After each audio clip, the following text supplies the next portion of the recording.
Assalamu alaikum. My name is Sultan Barakat.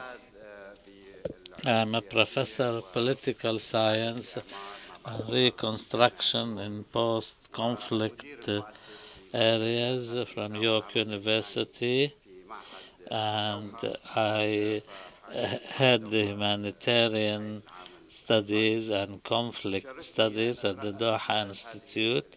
It's my honor to chair this session. In it, we will be focusing on the political economy of the Syrian conflict, especially the areas under the control of the opposition, and to discuss the economic situation, the extent of damage, and the approach to local governance. There are three approaches. First of all, we'll discuss the challenges of reconstruction now in the future. Secondly, the local councils, their nature and how they are impacted with what has been happening, the roles they play, their responsibility, and their reliance on foreign help, and also the coordinating committees, the local coordinating committees. We will, similarly to previous sessions, we'll give 15 minutes to each panelist, then we'll have questions and answers. We are starting 45 minutes late according to the program, so we will try and we'll try to finish at 6 o'clock. First of all, I would like to welcome Samir Seifan, who is an economist, economics researcher at the Arab Studies and the Doha Institute. He has practical experience in both private and public sectors and has a number of publications to his name. He taught economics at the Aleppo University, then in Leipzig in Germany. Samir will start talking about the challenges of reconstruction. First of all, thank you very much for those of you who are patient enough to attend this session at this late time in the day. I want to apologize for reading the paper fast. My apologies to the translators. The destruction, the approach the regime used was the zero-sum game right from the start. The violence at the beginning caused more destruction. More destruction called for more demonstrations. More demonstrations in turn increased the violence by the regime. Then when the opposition raised arms, the regime started bombing towns and cities, using its air force and all the weapons at its disposal to use this destruction power against its own population. And this, of course, has led to even more destruction. This is, in a nutshell, the regime's use or disproportionate use of destructive power. If you want to give some figures, these are only estimates, we do not have an accurate picture. In Syria, some estimates say that 4.4 million house or residents in 2012. So if the number of the internally displaced was 12 million, then then it means there is 2.3 houses either totally or partially destroyed. Of course, we have about 500,000 facilities in public sector, private sector, of industrial, religious nature, including 100 million industrial facilities in the area of Damascus and Aleppo. It's estimated that 60,000 are completely destroyed or ransacked. The agriculture, irrigation systems were destroyed, 20 million trees were destroyed, forests were, after being protected for 5 decades, were destroyed. The agricultural areas are out of protection. Agricultural produce is about 60% less, 70,000 kilometers of roads were totally now suffering from wear and tear and become almost obsolete as a result of 8 years of conflict. 489 hospitals were in operation in 2010. About 50 to 60% were destroyed. Some 19,000 schools were in operation in Syria in 2010. Now 70% of them are either totally or partially destroyed or they're out of use. 1.7 million buildings. The total destruction can be seen in these images. This reminds us of World War II. This short video, which is for 1 minute, this is not part of the presentation, so don't hold it against me. Unfortunately, we could not get the sound system to work, but this is from Homs.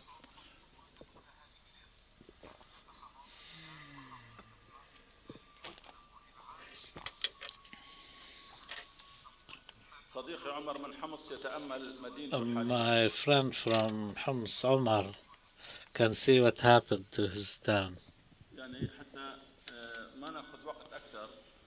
Okay, we'll leave it there, I think. This is just an example. I had more than one video, but the Syrian economy, after all, this is the economy which will be relied on for reconstruction. All the indications are really bad indeed, from production and expenditure, investment, prices, the deficit, unemployment, export, the national domestic product 60 billion was 60 billion in 2010, is now 27 billion. Well, it was in 2016. The infrastructure was rechanneled in favor of the regime and on sectarian basis. The capital is leaving the country. It's difficult to give exact estimates of the size of the damage and destruction.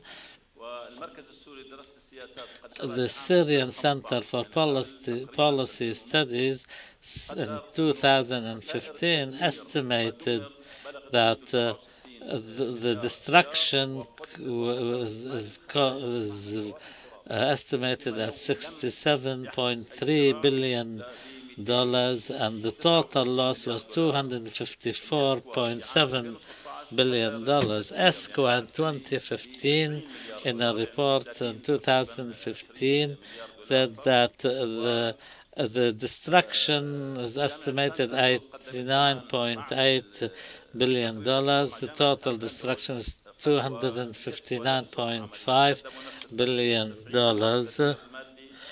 And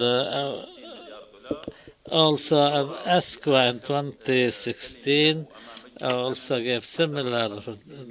De Mistura in 2017 said the destruction was and the cost for reconstruction was $250 billion.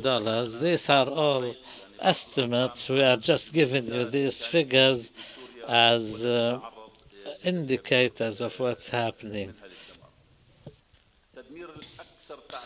The even more complex and dangerous destruction is the social one. According to the policy studies, there is 2.3 million Syrians either killed or injured. It's estimated that the 1.8 million were injured, the rest were killed. Some 200,000 now are disabled. 6.5 million are internally displaced, 6.1 million refugees outside. Most of the doctors, engineers, and educated classes was lost. Also, 17% of the workforce now is engaged either in fighting or civil defense. Poverty levels at 85%, and abject poverty is around 70%. 14 million people lost their income and rely on aid. 2.7 million pupils are outside schools. Severe and deep social divisions.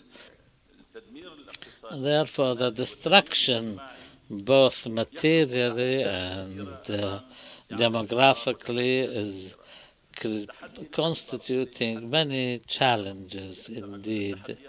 The other challenge is, of course, the political one, because it's a juncture which either will take you towards reconstruction or another totally opposite path. With a political solution, there can be and there will be reconstruction. But without political solution, there will be no stability, no reconstruction, no rebuilding.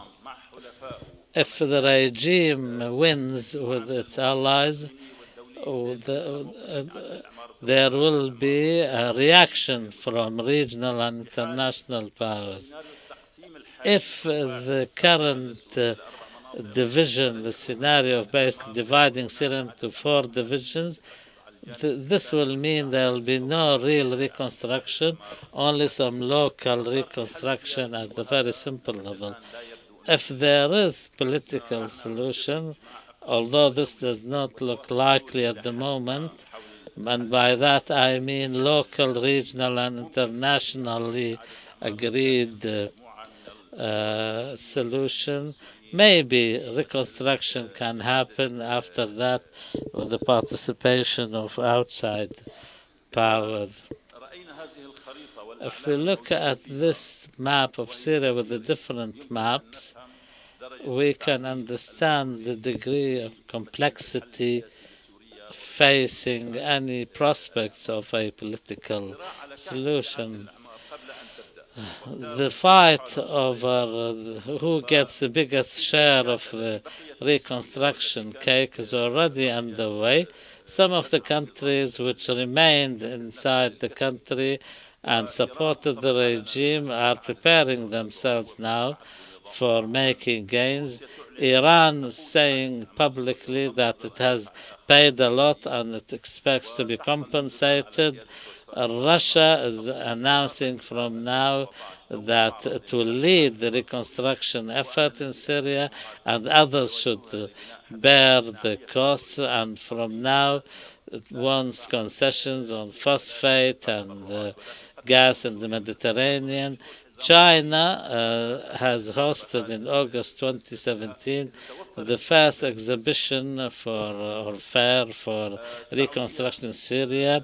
Saudi Arabia is also saying that it will lead reconstruction with Turkey because the Abdurrahman Zamil, the former president of the Saudi Chamber of Commerce, said that Jordan hosted last July an international conference under the title Reconstruction of Syria.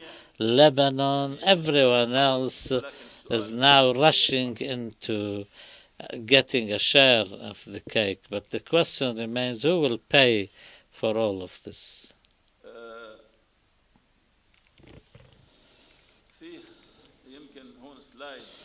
Maybe there is a slide missing, and that is the challenges of financing and paying for the cost of reconstruction.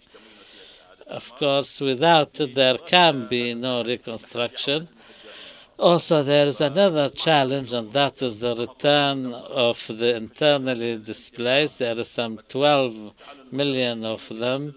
Their fear of retaliation does not allow them to return, and also the regime does not allow them to return, because although in some areas there is no reason why they shouldn't be, except of course for the fact that their houses may have been destroyed.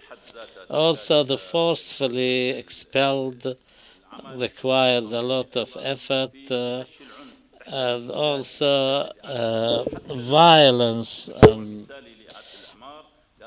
Even if there is reconstruction, violence and retaliatory action will always be a challenge, and it will always face reconstruction, even if it happens.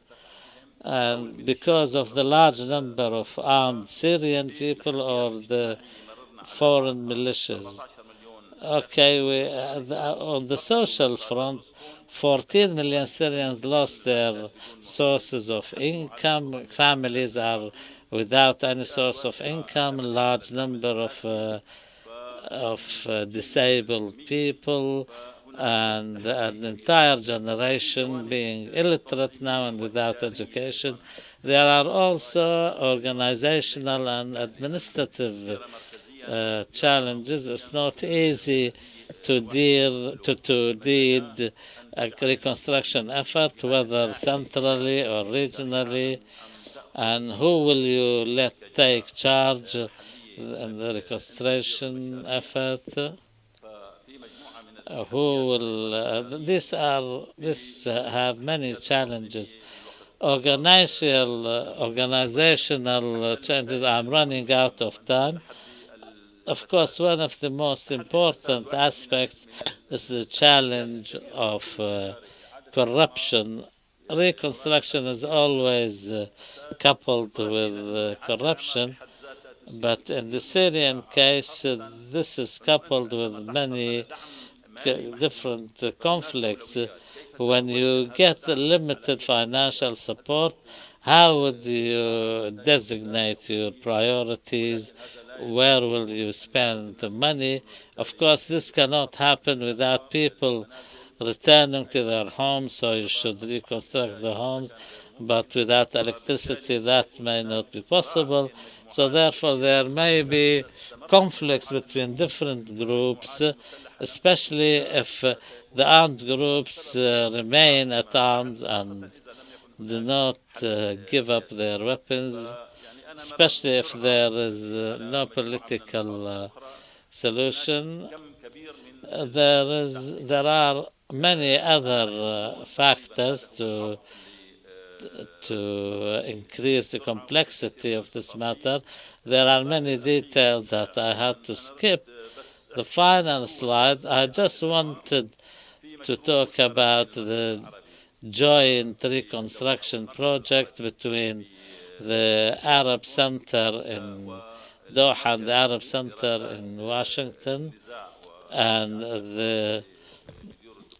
and the Center for Dispute Resolution at the Doha Institute. All of these centers and institutions are working together to start or to launch a network of coordination and cooperation with governmental and non-governmental organizations to establish a network of relations with international experts to provide expertise and advice, and will focus on Syria and reconstruction of Syria, and then Iraq and Libya and Yemen.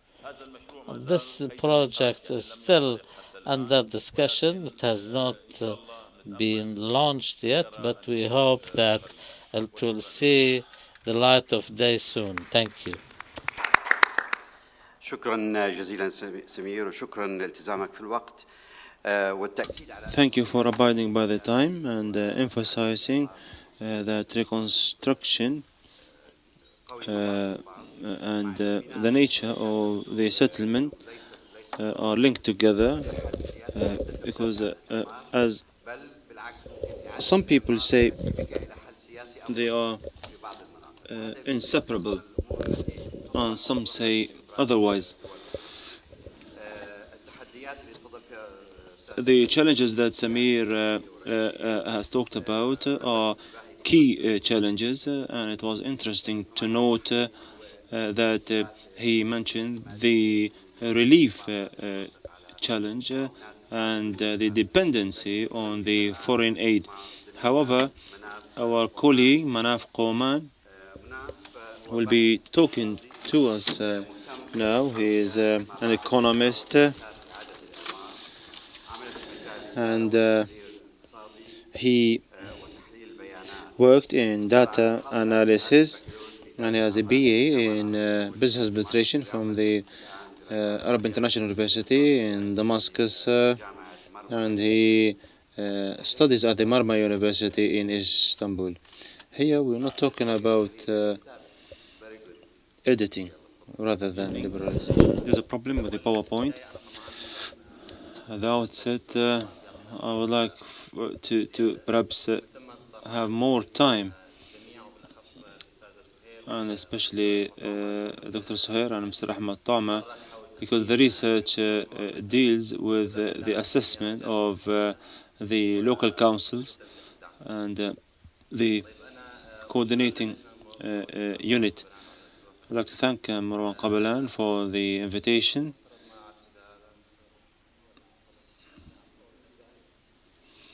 You can carry on. 7 years after the revolution, this had led to the disintegration of the economy of the micro and macro economy. There are 64% of the families have lost the main source of income, and the inflation is surfacing and monopolization is taking place. Students also skipped schools, and some minor girls were married at an early stage. 3/4 of the populace live under the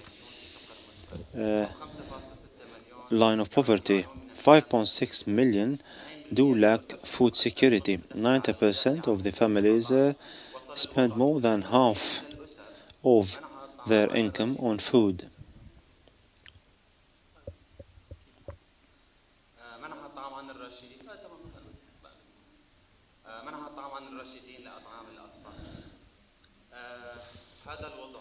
This situation during the 7 years of revolution had pushed us to think of the objective reasons of such a dilemma.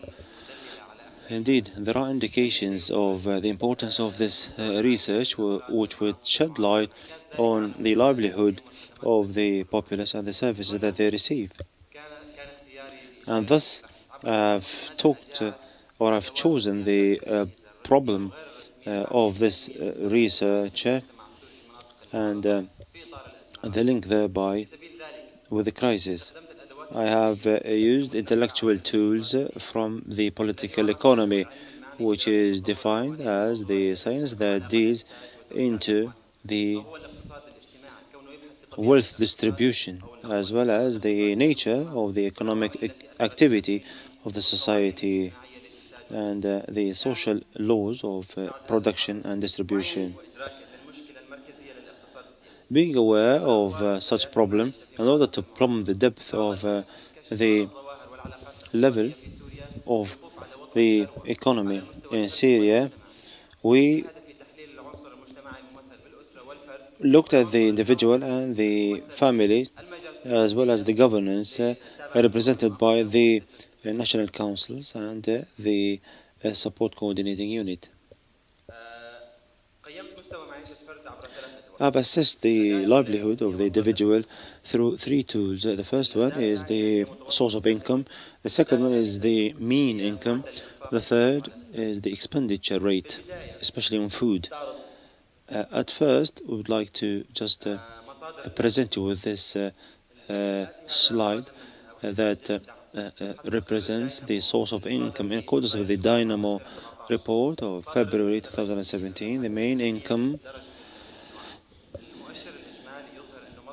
and the average index shows that the main income in the areas controlled by the opposition is to do with agriculture, and then the remittance, then the professions, the cattle trade, commerce, relief,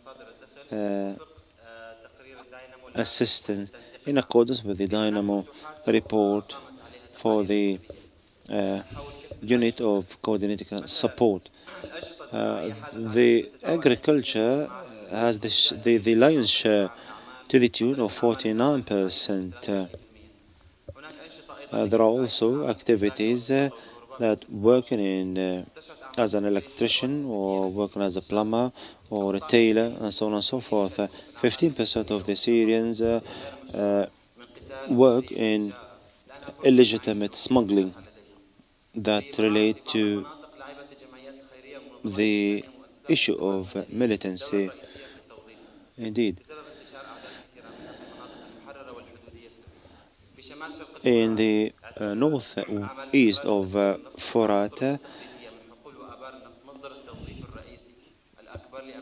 extracting oil was the main income of that part of Syria, and it is an illegal activity, but it was ubiquitous, plus the smuggling of goods.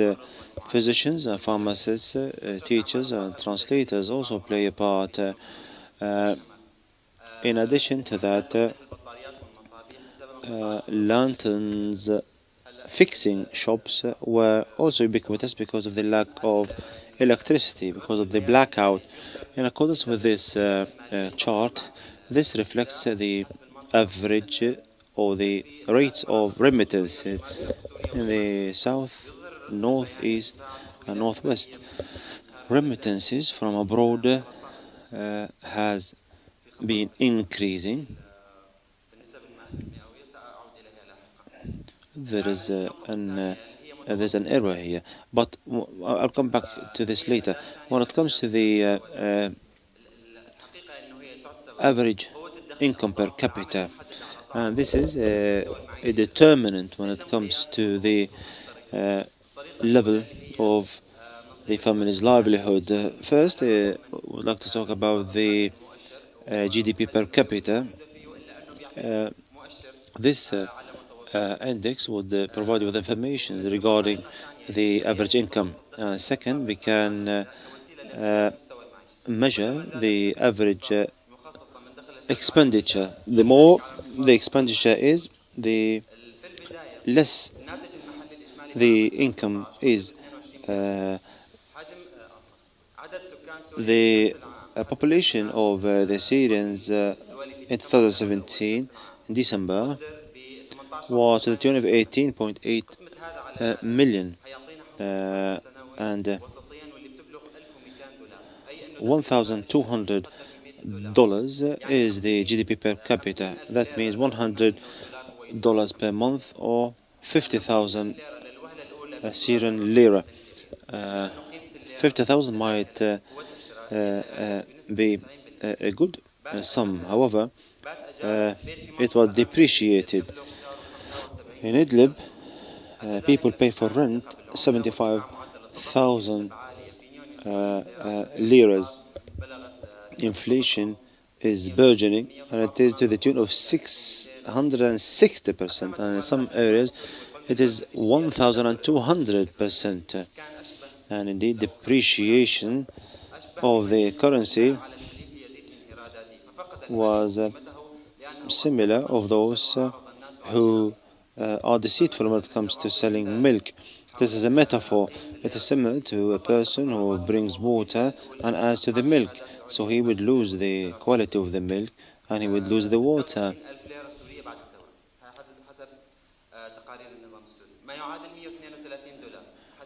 $132 is the average income per capita. Before the revolution, it was $770. That means the purchasing capacity per capita decreased to the tune of 82%. Other reports allude to the fact that the average income per capita, in accordance with FAO in October 2016, it is to the tune of 40,000 liras. That means $100.50, because $1 equaled 400 liras at the time. This chart alludes to the fact that 51,000 liras is for the one who lives in Dara, in the north of Aleppo, and Raqqa it is 45,000 and 35,000 in Dara. However, when it comes to the average cost of a food package that are basic crops, it is 31,980 liras. It provides 1,900 calories, and the price of such a package is included here in this slide. 55,000 in Deir ez-Zor, 26,000 in Hasaka, in Damascus is 29,625 liras.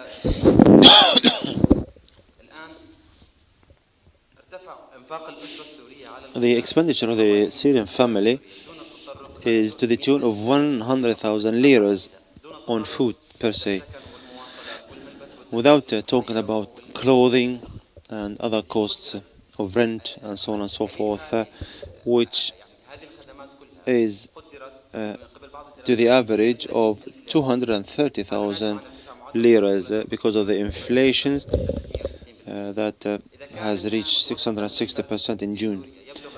So the average income per capita is 40,000 and the expenditure is 100,000. That means the families are living in deficit, and this would push them to plug this loophole, like receiving remittances or selling items, selling assets, as well as depending on the relief aid. Some of the studies pointed out that this would lead to truancy rates of the students, as well as minor girls being married earlier.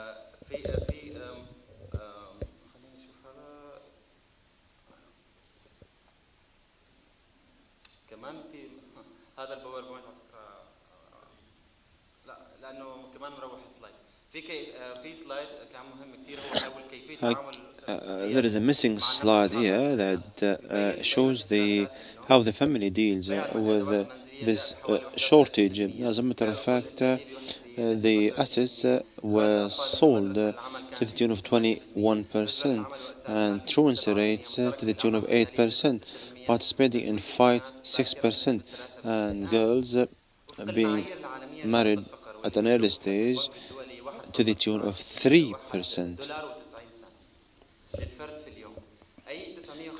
$1.9 is the line of poverty, and for a family of 5 persons, then 4,000 and some liras do resemble the line of poverty. So if the family is receiving 100,000 and the average is 40,000, and if it was 100,000, then in accordance with the global standards, then these families do live under the poverty line. So such families will be focusing on buying lesser quality food, and thus the Syrians who live under the poverty line, according to the World Bank, is 85% of the overall population. So what did the local government do?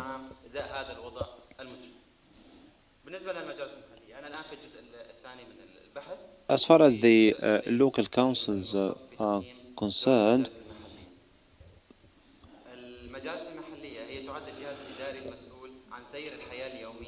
they are charged of providing services, developing the economy, and playing major roles as well. And I can see Dr. Sultan. No, don't waste time. Carry on. Just carry on. It is noted that 49% of the work of the local councils are to do with providing services, but there are problems. One of the problems is the lack of resources, lack of cash, the lack of civil servants, and the interference of the militants and other administrative problems. And one of the problems that relate to activating the economies that might be beneficial in this regard are as follows. The linkage was weak, and the reason is the interference of the militants. The local councils might relate to the donors, and it contradicts the framework of the management itself. The local government cannot sustain itself, cannot diversify its economy and attract foreign aid. And this had led to plenty of problems that affected the budgets and expenditure. It has no financial system, no budgetary kind of project. That's why the plans were feeble, weak, and the development was also weak. Corruption was rampant, and also polarizations and alignments. There is a problem on the part of the IDPs. The IDPs in Idlib, along with the residents, was to the tune of 300,000 local councils compete against each other, and this had led to its dependency on certain providers. The local councils lack the internal coordination and the way they take decisions, and the mechanisms thereby do depend on the donors, as I said, and this had led to the failure of such local councils not being able to keep the pace with what goes on and to create opportunities and so on and so forth, albeit they had in place local mechanisms that became bureaucratic, as well as having bureaus that are specialized. They provided water, they maintained the infrastructure, and so on and so forth. So they had their own achievements. the local government was not popular in the liberated areas because of the lack of the resources and the lack of services. Most of the liberated areas deny their presence, and they rely on the NGOs and the relief organizations. There was a poll that was conducted in March 2017, and it asked the question, the same question, and the pollsters said that the importance of the NGO far outweighs the importance of the local councils.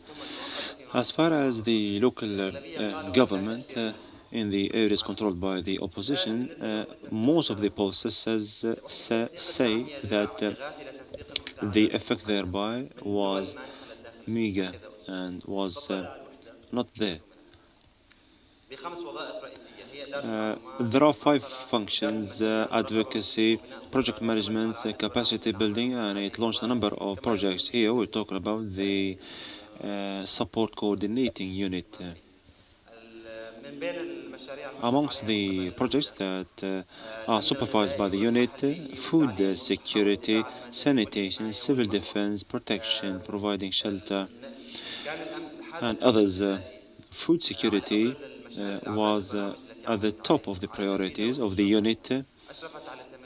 It supervised 811 projects of food security, and food security is linked intrinsically with the level of living of the populace, and thus the unit played a major role in this regard. We could assess its work. The food security's importance was to the tune of 86%. Then the non-nutrients kind of commodities to the tune of 37 or 73%. هذا الشكل هو اللي قطع الأمن الغذائي. This is a slide that reflects the following fact. The 6th year of the war witnessed grave deterioration. Syria has relied on the relief assistance. The quality of the commodities were decreasing, and the lira depreciated, and the Syria witnessed lack of commodities in the first place. The assessment outcomes were as follows: 40% bad, 15% good, and 43% in between. The food security resembles a challenge, and without having strategies in place on the part of the unity to get to the degree of self-sufficiency. I'll be finishing this last paragraph. In accordance with 2018 and the humanitarian needs, there was a report that was drafted. The food package in August 2017 was to the tune of 32,000 liras, i.e. the inflation was to the tune of 464%, and more than 800%. The food security topped this scale, and in accordance with some estimations, there is 6.5 million Syrians who suffer from food insecurity, and there are 4 million that might creep towards such a result. Lastly, the support coordinating unit in March 2018, in accordance with the polls, the pollsters said that this unit has no effect, it is not influential, and its performance is very weak. There was a paragraph that I would skip because the time is up. Thank you. Thank you, Munaff. It's obvious that the situation is catastrophic when 50% of people's income is spent on food.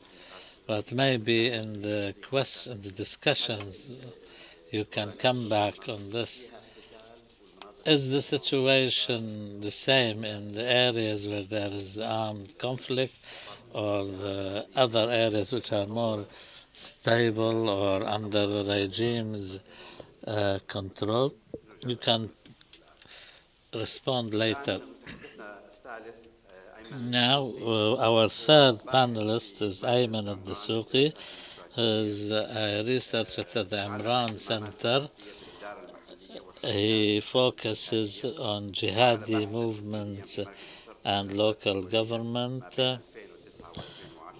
and he worked at the Sham Center between 2012-2014.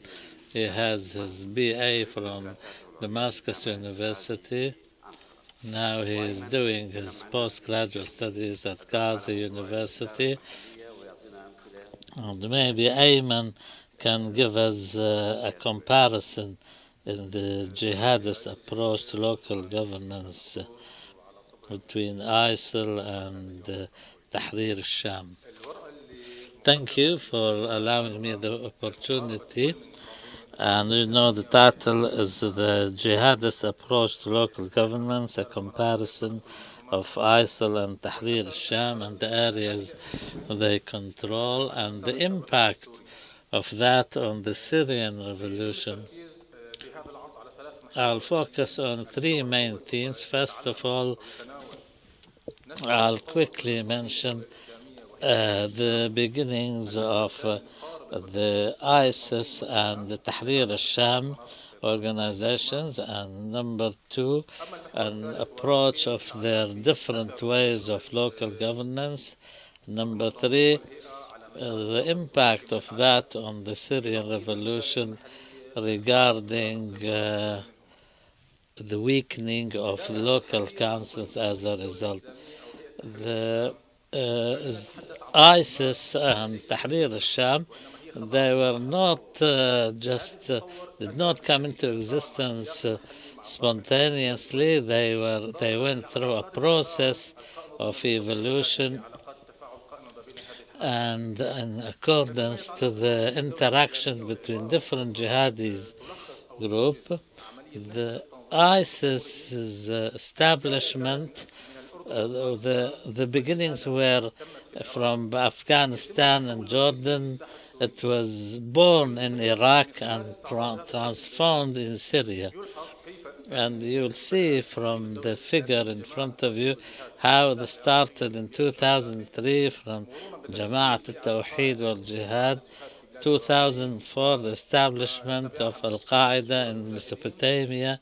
In 2006, the Shura Council of the Mujahideen. 2006, the Islamic State of Iraq was established, and as a result of the Awakening Council's action, their role retreated as a result of the mistakes by Americans, the Maliki government's policy towards the Sunnis, and also the failure by and large of the Arab revolutions.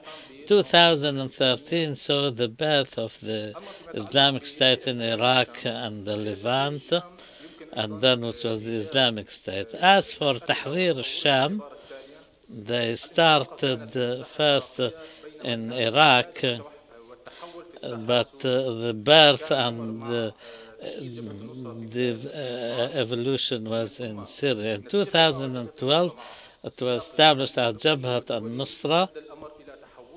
In 2016, took a different organization under the name of Tahrir al-Sham, when Golani rebelled against ISIS.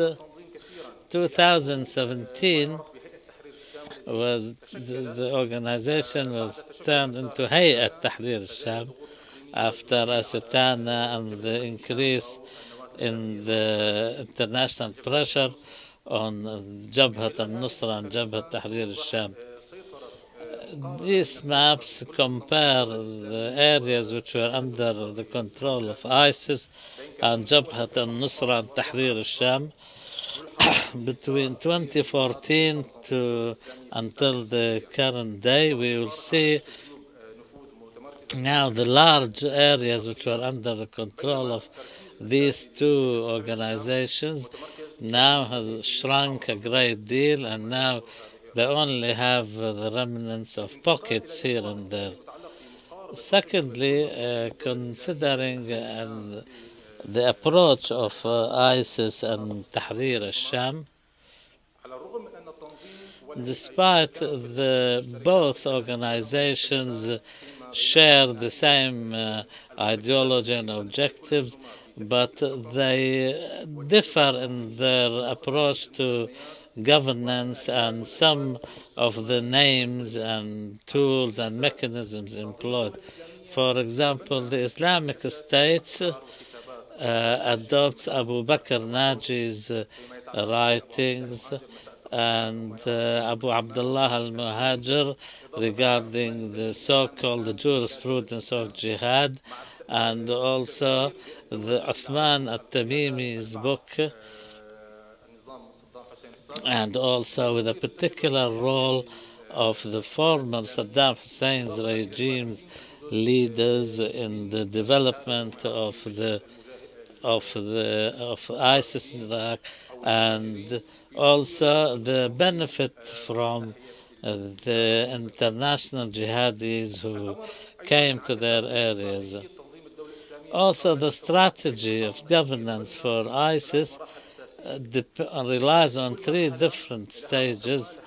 Each stage has its name, its tools, and first of all is the beginning stage of preparing, and then the stage of brutality and brutal methodologies, then the stage of empowerment and actual governance. The Islamic State's experience in governance and different stages, there were differences, in fact, in its control, in the nature of the leaders who run the areas under their government. For example, when we talk about the Islamic State in Iraq, they were under a lot of pressure from a security point of view, so their priorities were on the security and the Sharia aspects. So when the first executive apparatus was formed in 2006 to 2009, the Islamic State's in Iraq's ability, they relied on almost totally Iraqi figures. As for the finance, was local, like extortion, taxation on local people, because of the pressure. So the organization in this stage used both centralized and decentralized methods. In 2014, the organization had a much clearer structure when it comes to governance. They started having different organizations. The financial resources increased when they controlled oil fields and larger swathes of land.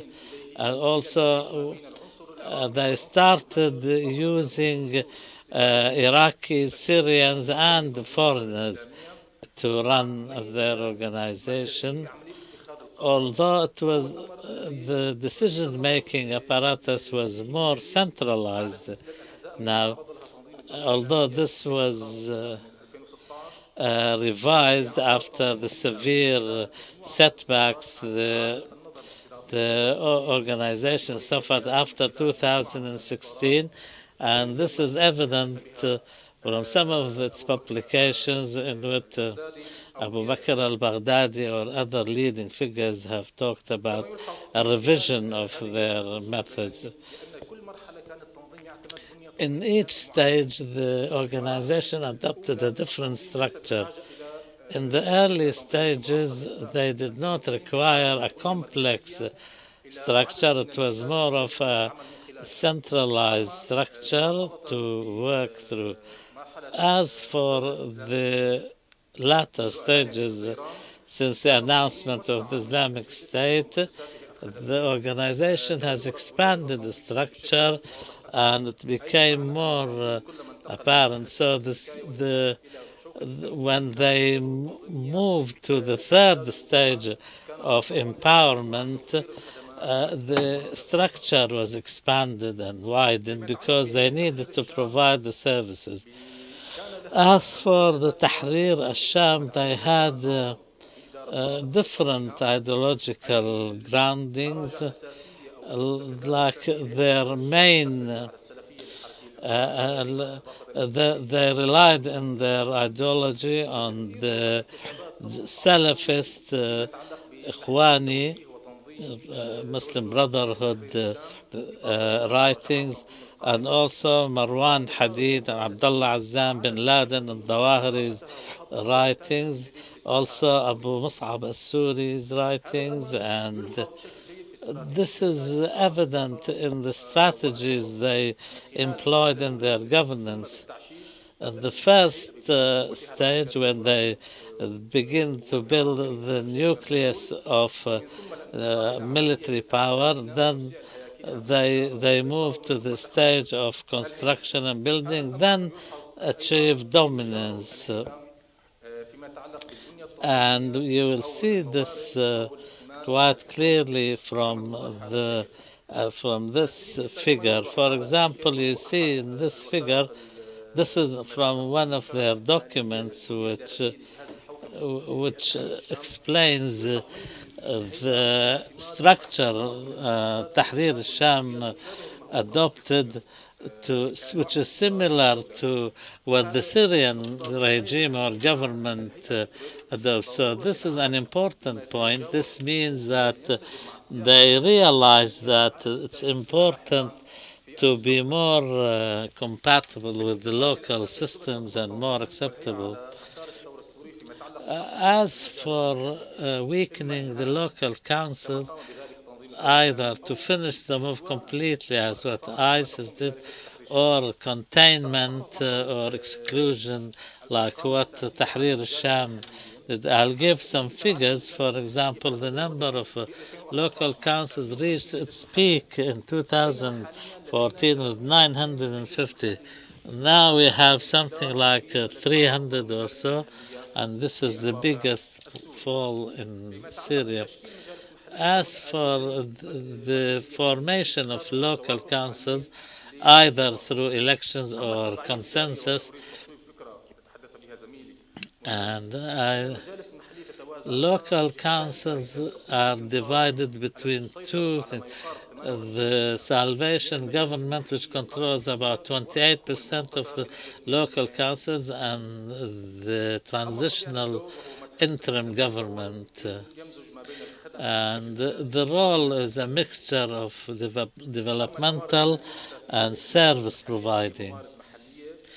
The resources are by and large local. They have some projects they run for the taxation and some money from donor organizations. As for the impact of the ISIS's running of local areas on the Syrian revolution, ISIS looked at the local councils as an enemy and a competitor, so they adopted a gradual strategy to expel them either through security operations or try to contain them and benefit from them with the development of their own system.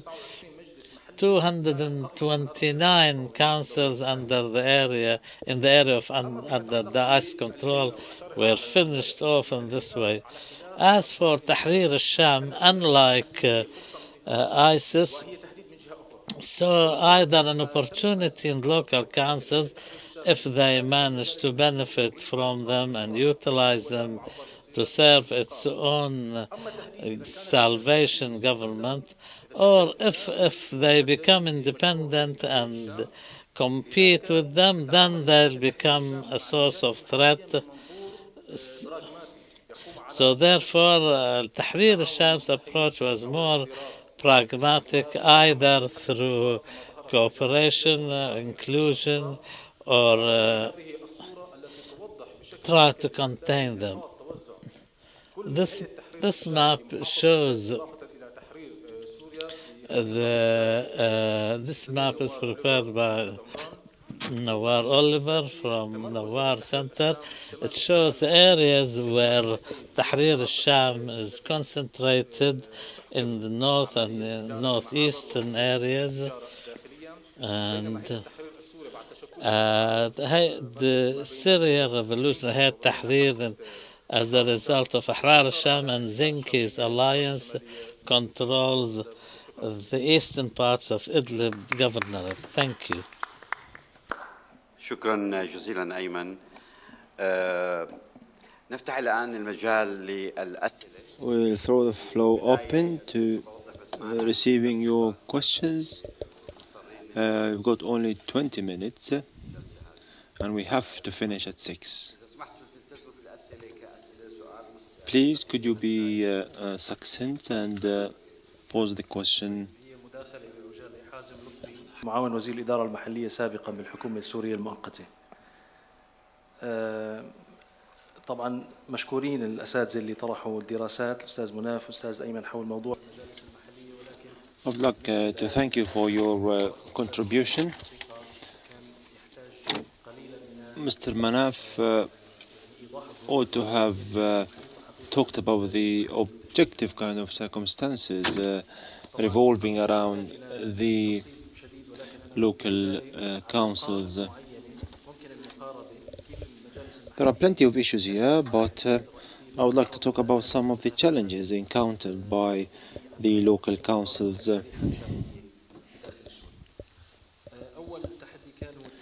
The first challenge is the internal challenge that Ayman has talked about vis-à-vis the management itself of the liberated areas.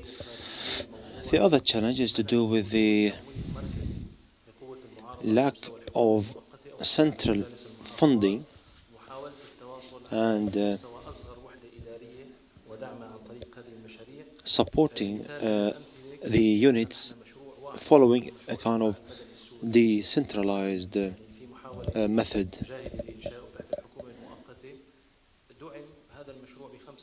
We had a project and it was supported.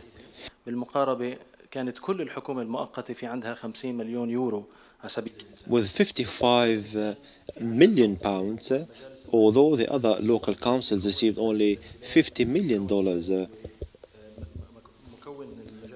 There was also different kind of problems that casted negative shadows on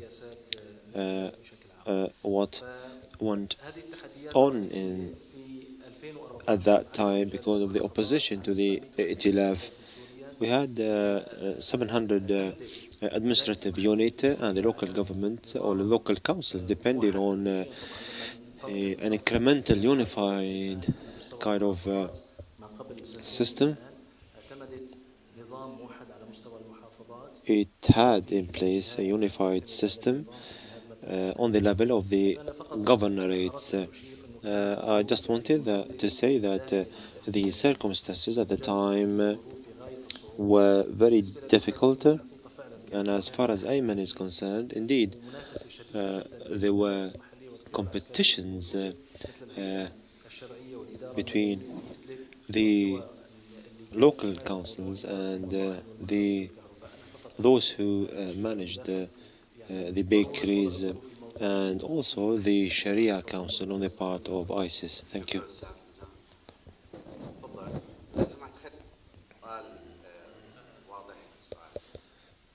Yes, please go ahead. Thank you, Doctor. When it comes to reconstruction efforts, I wanted to see perhaps manifestations of the decrease on the part of the regime in engineering the reconstruction efforts, because the United Nations has started reconstruction efforts in Homs. They do support the regime, and the regime is being encouraged to carry out war crimes, and this has deepened the sectarian indeed in Jordan Shia reconstruction is afoot. However, in other areas is not. In 2016, Bashar had a decree whereby the royal kind of lodges would be endorsed. The previous one would be kind of eliminated. So this is to do with the engineering of the demographic change. Thank you.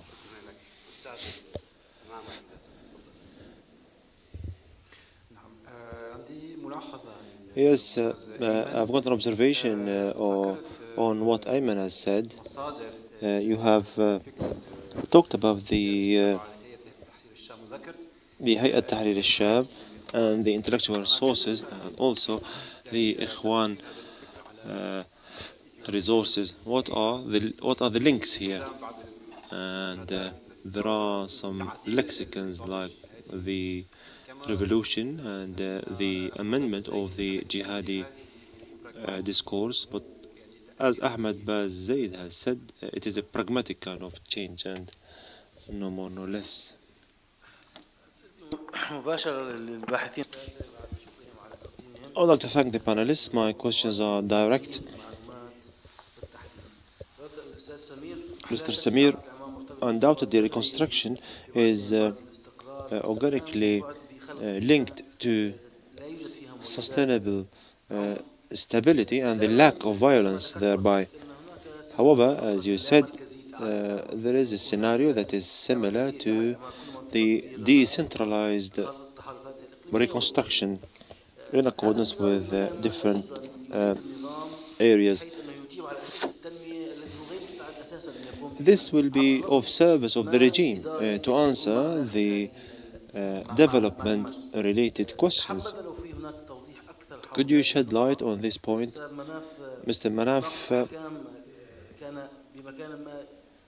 throwing judgments was clear in certain areas. However, if we go to the south or to places whereby security is entrenched in the southern flank or where the Euphrates shield is there, then things will be different and the experience of the local councils will be also different. Mr. Ayman, my question follows a certain approach. The three parties plus the regime participated in the anonymity to the local government, to the local councils. However, Jabhat al-Nusra has the upper hand in being flexible. To what extent this flexibility will be clear in the future? Thank you. I do suggest to answer these questions and then we can have another round of questions so that the ideas can't dissipate. Mr. Munaff, the objective circumstances that Mr. Hazim has talked about, I think you do agree, yeah? Hello, Hazim. Yes, thank you for your intervention. I do agree with you. There are objective circumstances or normative circumstances, but at the end of the day, the local governments are assessed after a period of 7 years, experience of 7 years. The experience is mature, and I've used the political economic tools. Some of the local councils had in place the normative and objective circumstances, but they were not influential as well. Some councils, yes, I do agree with you, they were broken because of a number of challenges. I'll move to Man's question. The idea has nothing to do with providing you with a negative impression here. regarding the councils. In my paper, I have tackled most of the governorates in Syria. 85% of these Syrians do live under the poverty line. I haven't actually encountered any breakthrough or any success story on the part of the local councils on the short term or the medium term that can be copied by others. Thank you.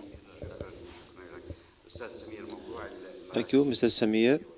The governmental decrees and so on and so forth. And I heard that there was also another act, law that related to reclamation or landfills and so on and so forth. I think reconstruction in Syria has not started yet. Reconstruction is more prickly, more convoluted. I would like to give you an example.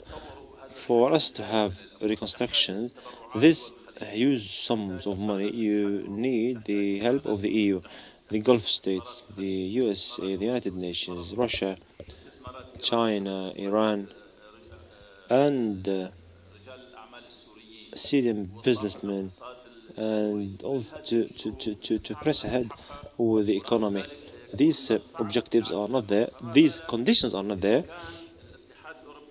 let alone the announcement of the EU when it says if there is no solution, then there is no reconstruction. So, and you need stability to borrow money, and this is lacking. The problem of the law that you've mentioned, the law that relates to the to organizing the areas, if we look at it from the abstract angle, it relates to organizing the slums and the areas that incur disasters like earthquake and so on and so forth. However, the problem relates to its issuance. If we have a solution and the issuance of such law might lead us to question marks, as there are 12 million Syrians who are refugees and IDPs. You need for these people to return to their houses before issuing such a law.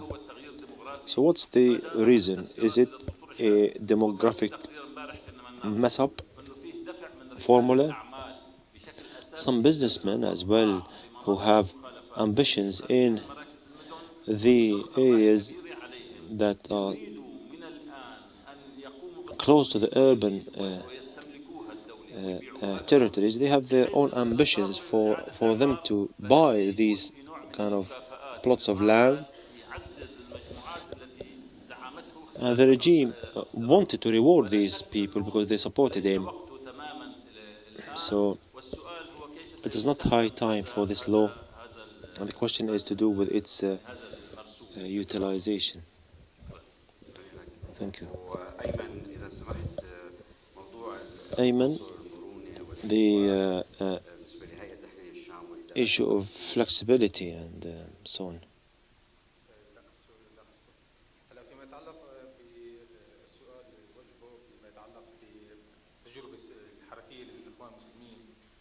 When it comes to the Muslim Brotherhood, Hayat Tahrir al-Sham depended on a number of sources.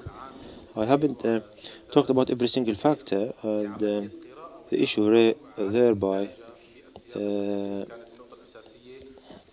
The main issue was to do with the locality and the comparison between ISIS and the other group that who depended on their own parameters.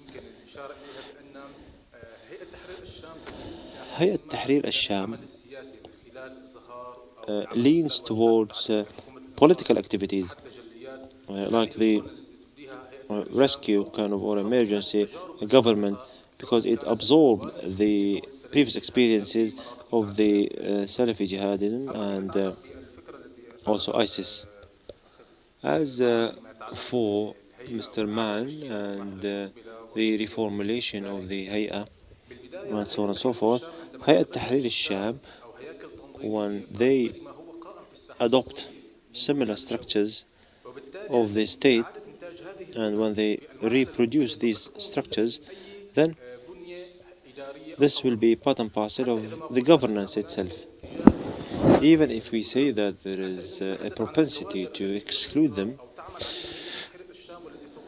Hayat Tahrir al-Sham will still be part and parcel of the cadres that will play a role in the local government in the future, because Hayat Tahrir al-Sham is flexible and is resilient.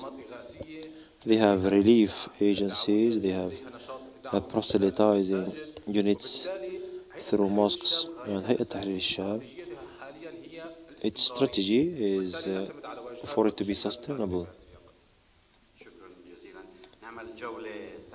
I think you will have another round.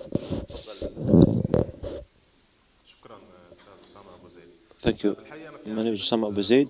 I've got two questions. When it comes to the local councils, can we assess its assistance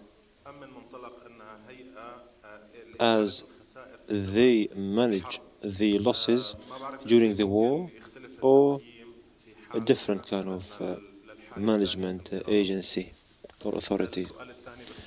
The second question is to do with reconstruction. Can we have beneficial reconstruction efforts in accordance with the term beneficial Syria?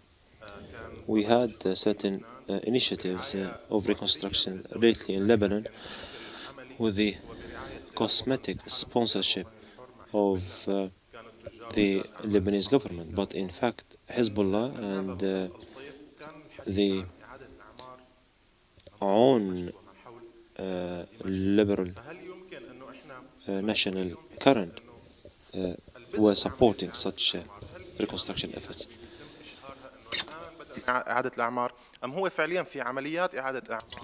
So do we advertise the launch of reconstruction, or do we have certain reconstruction efforts that are sporadic, and especially when it comes to the areas of the losing kind of opposition?